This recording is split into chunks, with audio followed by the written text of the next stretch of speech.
first thing I want to show you is the ASC drive. Now, for the managers or DSGs on the call, of course, you don't have access to this drive yet. If you're interested in receiving access, just let me know. But I'll make sure that I get all of these tools out to everybody after the call. So for ASCs and RSCs, go to Shared Drive, go to ASC Procedures, and then Maintenance and Purchase Requisitions.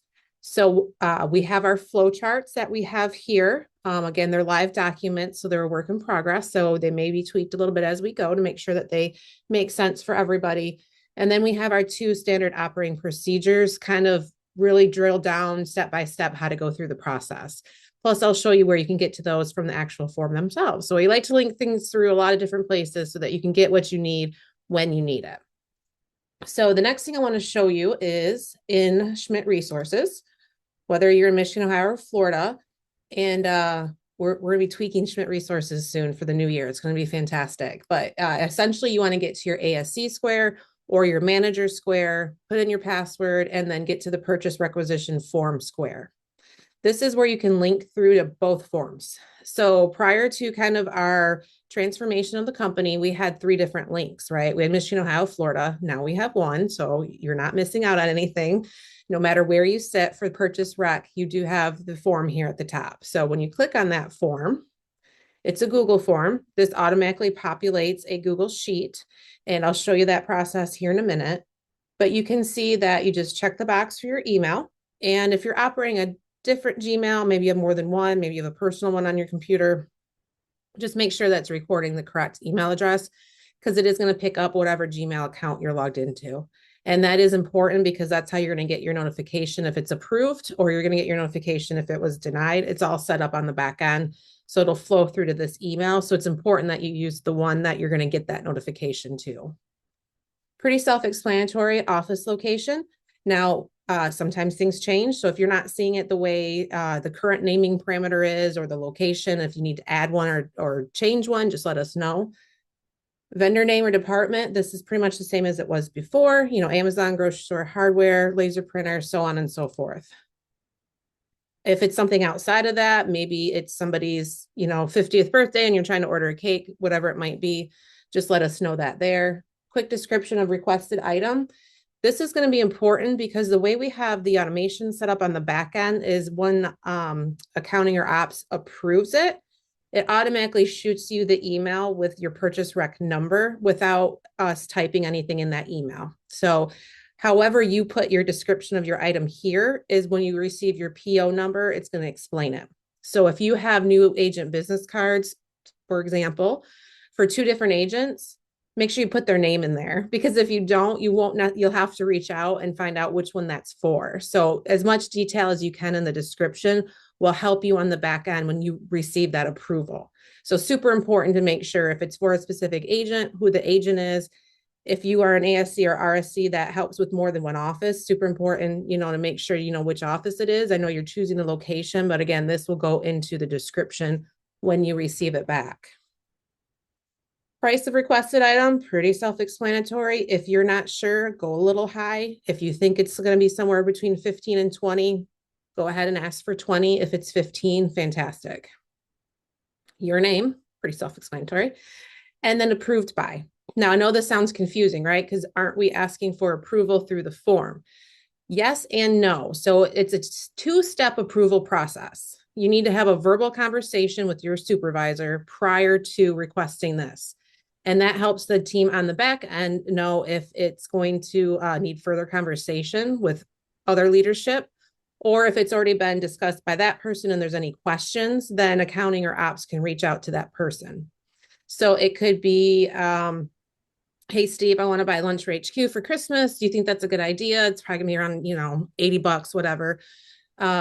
And he's like, yeah, that's cool. I would put this in here. I would choose him because we had that verbal conversation. Maybe it's a quick text. Maybe it's a quick email.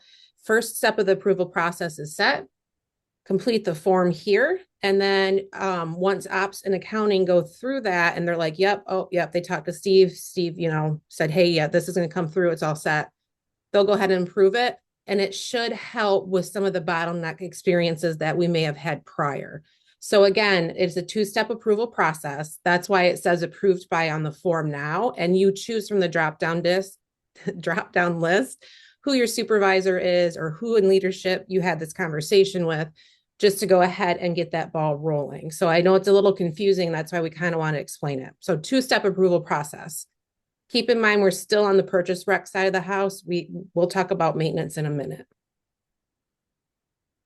So as we talked about the flow chart, I got a little out of order here.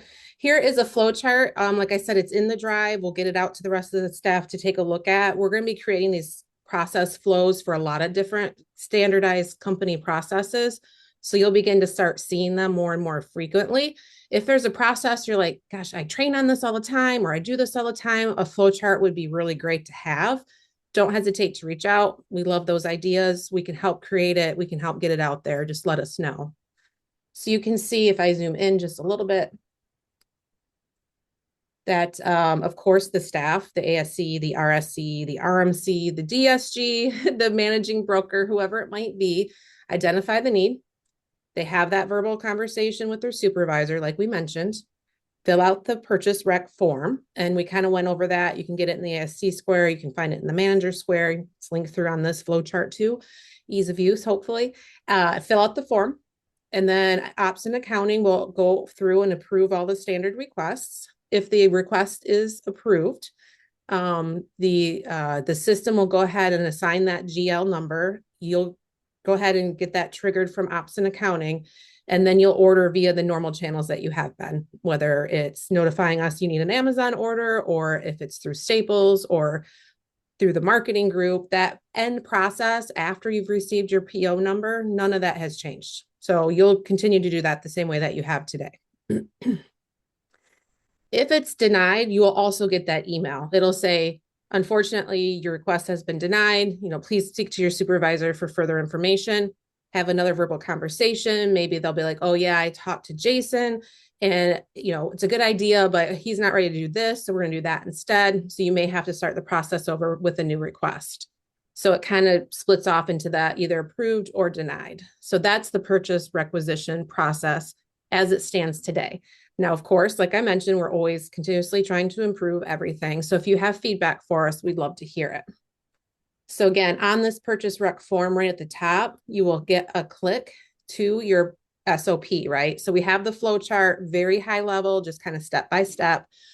People that are visual really like those. It can be really great to be like, oh yeah, okay, I'm here in the process. Ops and accounting's next. I know to reach out to Kristen or Carrie or Kelly or Jessica, and then that can help you through the process.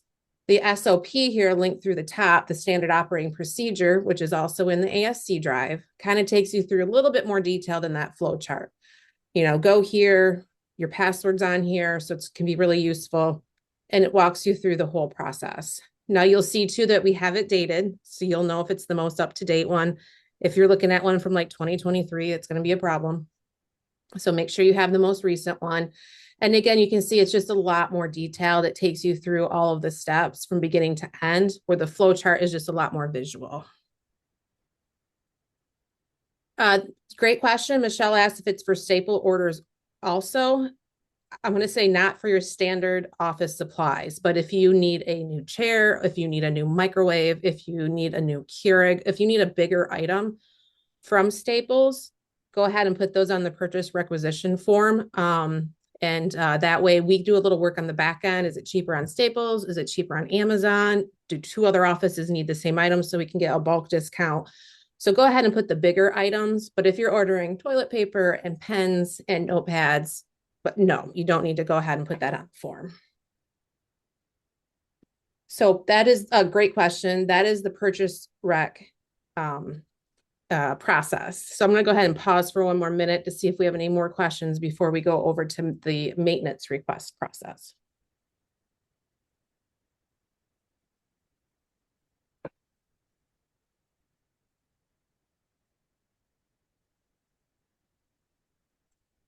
That's correct, Nikki. So it would be your supervisor. So you would send those through to Lynn. Now, if you've already had a conversation with Mark and he's on board with it, just shoot a quick note to Lynn, say, hey, Mark and I talked. Am I okay to fill out the form? She'll do a quick pass, say, yep, and then just go ahead and get that done. Great question.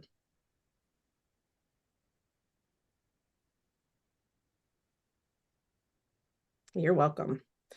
Okay, we'll go ahead and move on now to maintenance requests. If any other questions come up on purchase rec, of course, feel free to put those in the chat box and we'll hit them at the end.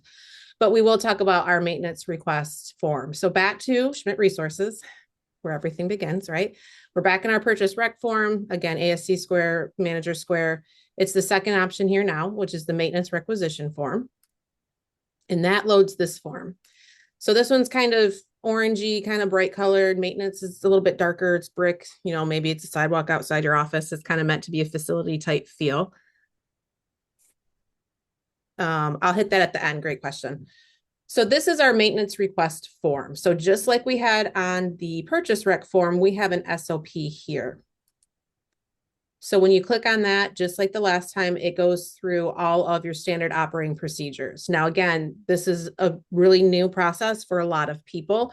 Prior, it was either handled through HQ, or a lot of times your RVPs were doing some of these requests. So we're really bringing it down to the local ASC, RSC, RMC agent services team. However your title reads today, it's the agent servicing team, which is all of us, which we're super important to this process now. So we know it's new, so don't hesitate to reach out with questions. We're learning a lot as we go through this process. The whole point is we want to make it as less painful as possible for the local offices while following all of the company standards that we need to follow when it comes to things like insurance and W-9 and all of that stuff. So if you go back to the form here, again, we have it right there at the top.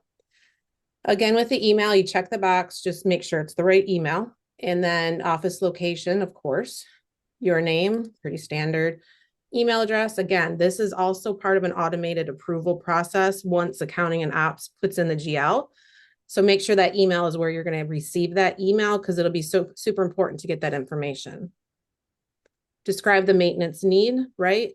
Running toilet probably isn't enough detail. So you may need something like toilet's been running for 2 weeks. We wiggled the handle, like try to give us so much detail as you can here so we really know what we're looking at.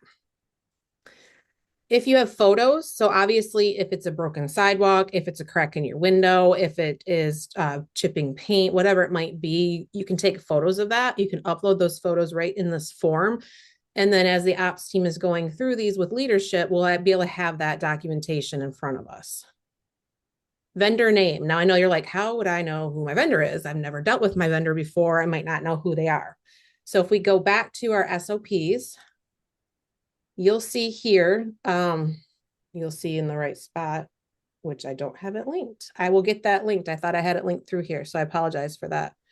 But we were provided the facility sheets for each office. So let me go ahead and just pop that open real quick in the drive. And I will get that link through the SOP prior to getting that sent back out, just so that we make sure that we all have it when we need it.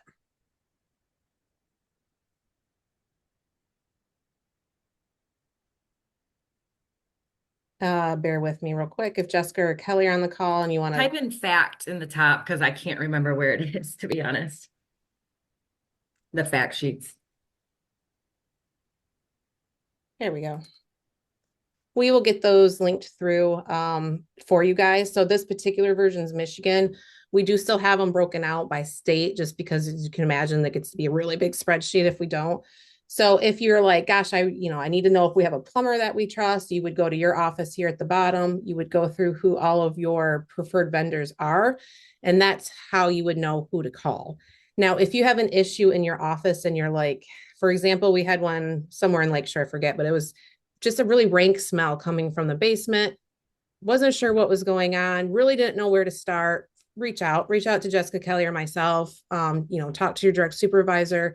We can help with that. We're not suggesting that you should know from day one exactly how to do all of the facility maintenance, but these tools are meant to really help you get the ball rolling so that we're not bottlenecking the information by holding it just at a HQ. So the facility sheets you can review for your office. If you're reviewing them and you're like, oh, well, we haven't used that vendor, we're using this vendor, don't hesitate to reach out. They are on read only, so you cannot edit it. So just send them over to us. We'll get it updated. We appreciate you taking a look at them.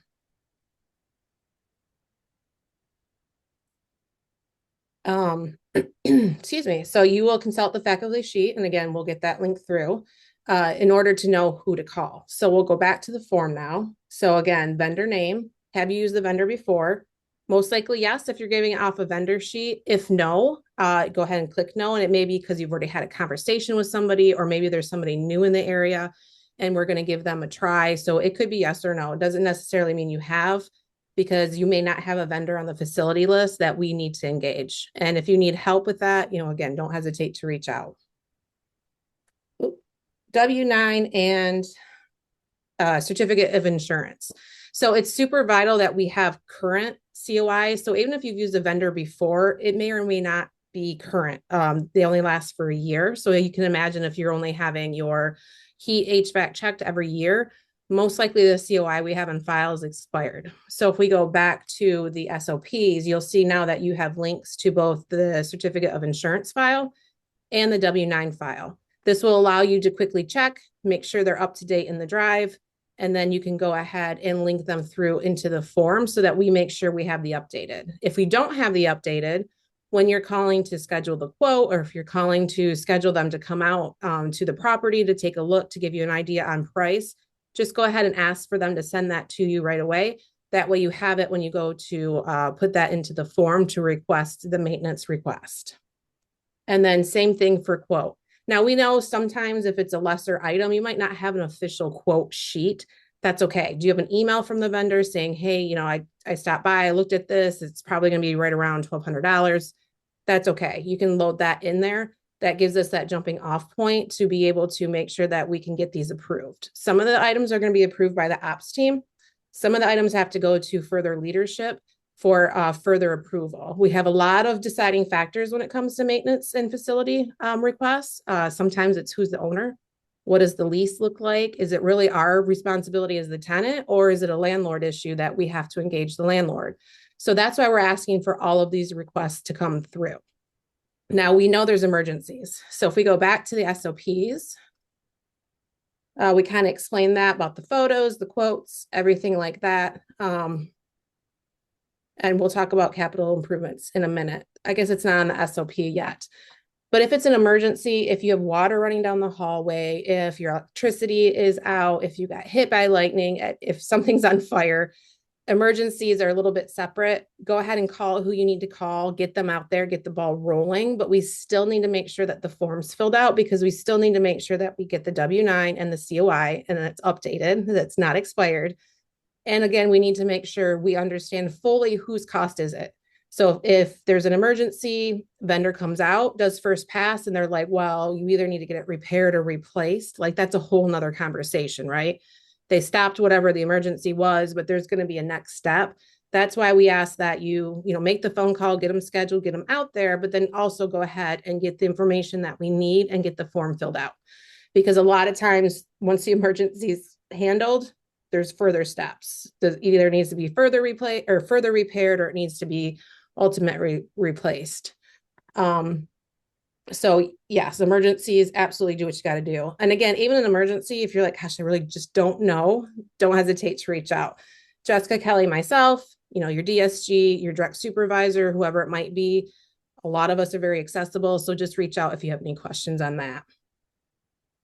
Now, if it's more of a major capital improvement, you have a leak, you need a new roof, the drywall's all looking bad, you want to get drywall replaced, you feel like maybe it needs new windows, all of those are major capital improvements, right? Those are not going to be approved through as fast. We need time, again, to look at the leases, perhaps talk to landlord, perhaps talk to leadership.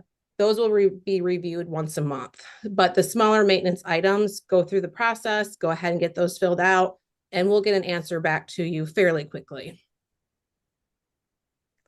So again, on the form, the SOP is up top.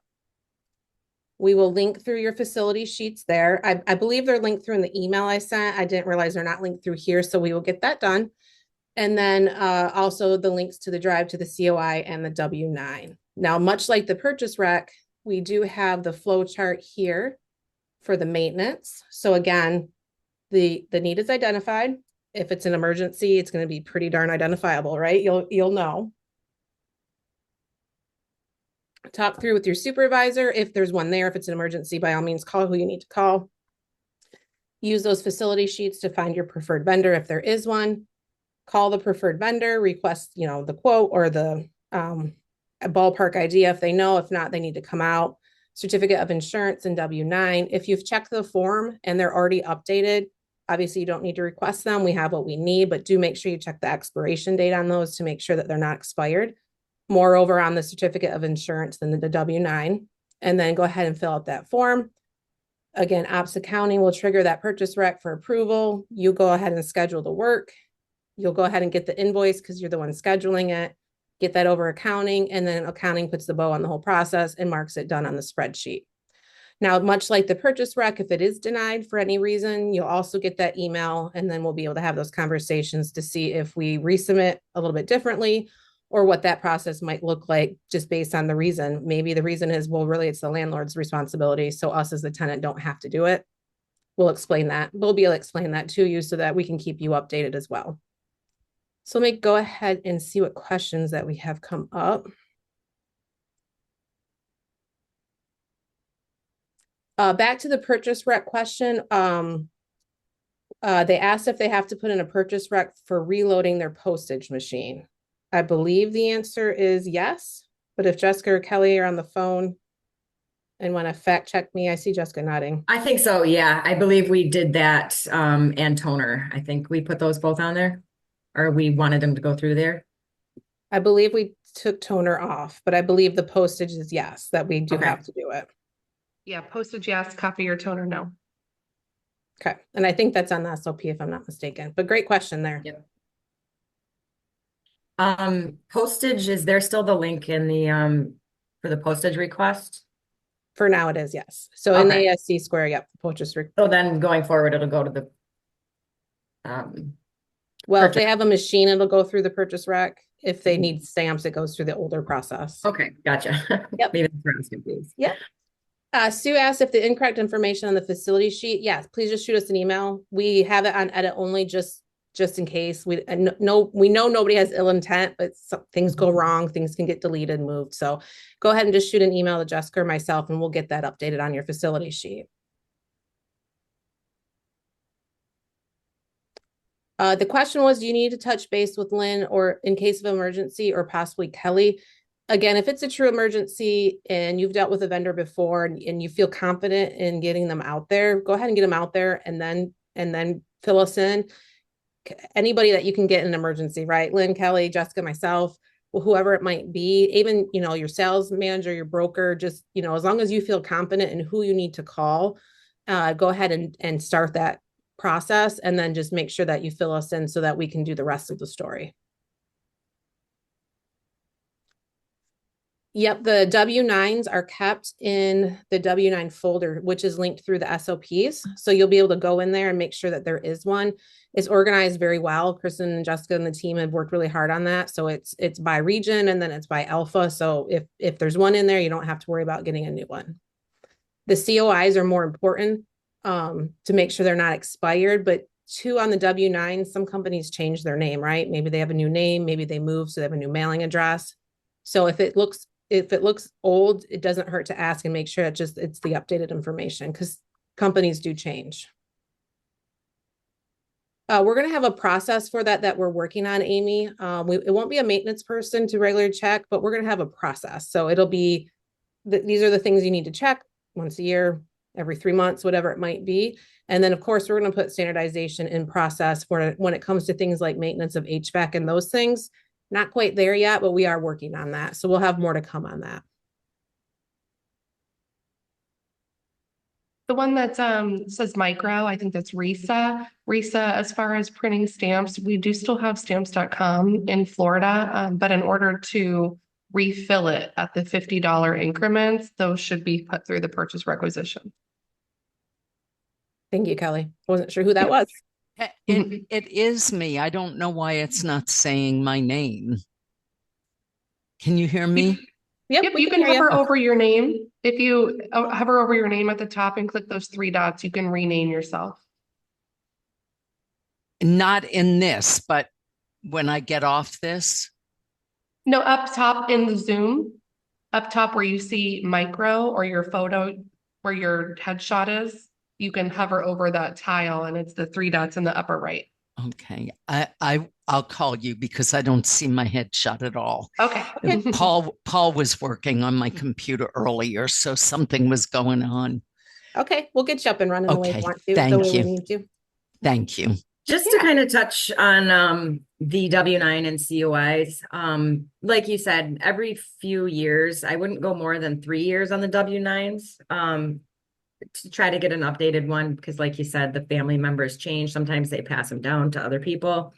So just kind of on that. But the point with the certificates of insurance, we really want to make sure that they're active when they're doing the work. So not just when you do the request, but if you have a request now and they're not coming to do painting or something till spring, it's really when they're doing the work that we want to make sure that their insurance is active. So that's just something to double check prior to them doing any of it.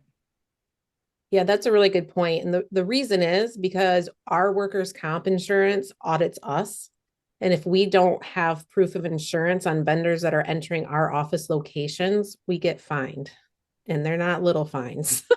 So we have to make sure that we're staying inside the policy because of our insurance provider. So it's not just busy work.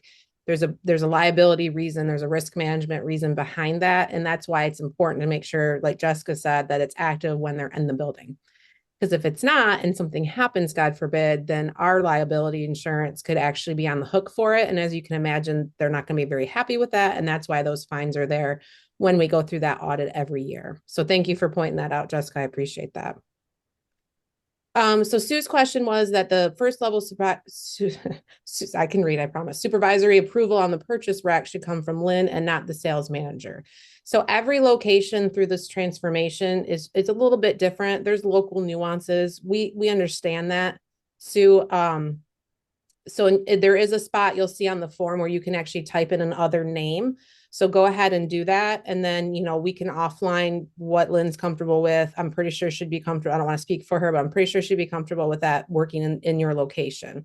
So great question. If you have any questions locally, like how your local office should operate, just reach out to Lynn.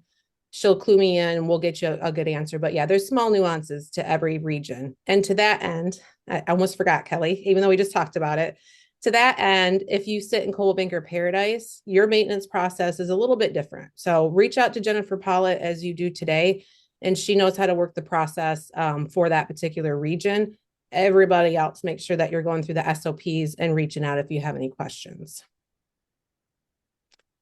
If you refill your machine in $500 increments, because the agents use it for bulk mailing and it's a long-standing process, it's already been approved through other people, you probably don't need to put it through the purchase rec form. Kelly, this is Palm Coast, so I don't know if you want to just reach out after and make sure you feel good about it, but we can offline that one as well. Sounds good. Great question. So Michelle asked, if we don't have a regular vendor, say there's not one on the facility sheet for something, how do they know who to get quotes from? That's a great question. So it can be through conversations. Obviously, I sit in Traverse City. So does Jessica. Kelly's down there in Punta Gorda.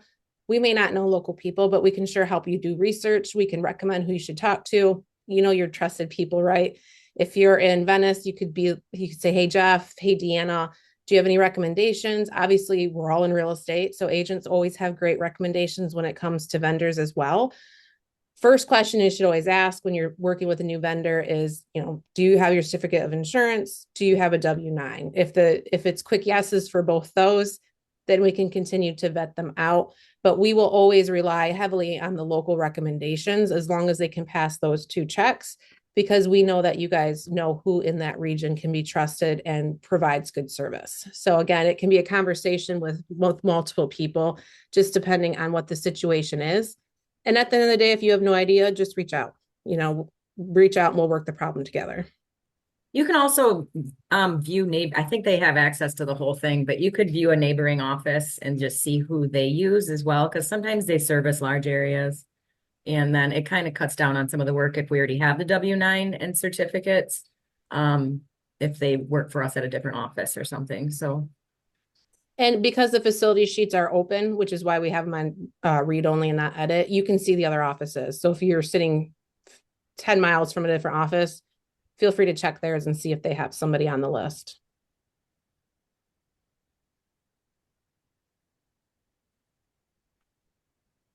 very good point for particularly in Florida. This doesn't work so well for Michigan or Ohio, but property managers are really great with vendors as well. So if you have property management in your local office, don't hesitate to reach out to them. They always have great recommendations for vendors as well. Very good point.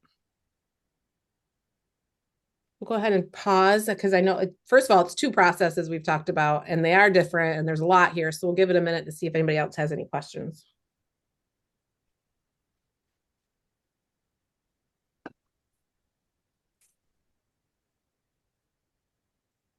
Look for follow-up training in your local huddles when you're huddling in early July. Oh my gosh, I just wholly skipped everything and went right to 4th of July. Nope, January. Woo. So look for Kelly, Jessica, myself to join your local huddles here in January. We'll kind of highlight it again. I'm sure the questions will come up after the fact when you've had time to kind of review all of this information. So we'll be able to answer specific questions at that point. Between now and then, of course, just reach out, let us know. I love questions, quite frankly. So don't hesitate to reach out with anything. There's no question that's silly. Love to answer them. And this recording will go out after. I know a lot of people couldn't attend, so we'll make sure that we get the recording out. I'll do a whole package deal, kind of like the email that went out before. I'll make sure I add the facility sheets to the SOP. We'll get the recording out, and then you guys will have a one-stop shop that you know where to go and how to get there. So I appreciate the time today. Thank you guys so much. I will see you on. Quick. Oh, I'm Here, sorry. I've got a question for you, hon. Yeah, go ahead. If we have, my office has a landlord. Yep. So I'm assuming I have to contact the landlord first to see if they have people that they use to take care of, like, say, your example of my toilet overflowing, something like that. You could definitely reach out to your landlord. We would just want to make sure, obviously, if it's an emergency, yes, just go ahead and get the ball rolling. But if it's something different, the landlord may actually be responsible for it. Right. Okay. So definitely reach out to us. We can help you with that, or reach out to your landlord. Okay. I didn't know if you would be the first stop or if I should reach out to them first and then, kind of feel them out and then move on to this. We can take a look at your lease too and see if it's triple net. Because you're in a complex there with shared walls. I'm sorry. You're in a complex with shared walls, so your lease may be a little different than like a standalone building would be. But Correct. Definitely, if you're looking for vendor recommendation, it's a great place to go. Okay. All right. Thank you. Yeah, you're welcome. That's a good point. I'm sorry for it's just quicker for me to speak instead of the that's a good point. I'm not sure what our landlord covers and what they don't. I think I know a few of the things, but certainly the roof or something like that. But how would we know if we've got a landlord, if it's the landlord that we call? And will the landlord be in our vendor list, or do I get that from Kelly? I know who it is, Kelly. I can check with Kelly and Kelly can let me know because I have the email to get a hold of the landlord if we need him. Oh, okay. Well, probably. Right, Kelly? Is that correct, Kelly? Like window cleaning, for example, or something like that. Yeah, that would be, it's dependent upon the office suite. We can have that listed on the facility sheets, but as far as landlord communication. I just mean ours because we're in the Publix plaza. Yep. Yep. Landlord communications, I think, would maintain between us. Carrie, correct me if I'm wrong.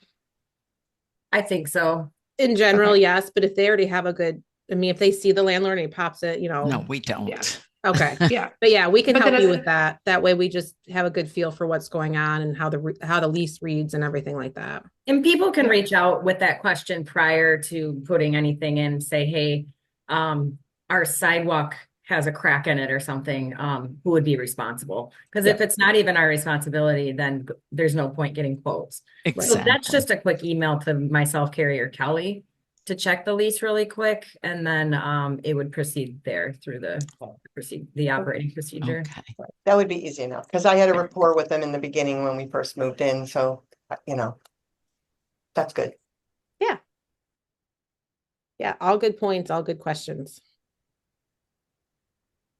Check the box one more time. Okay.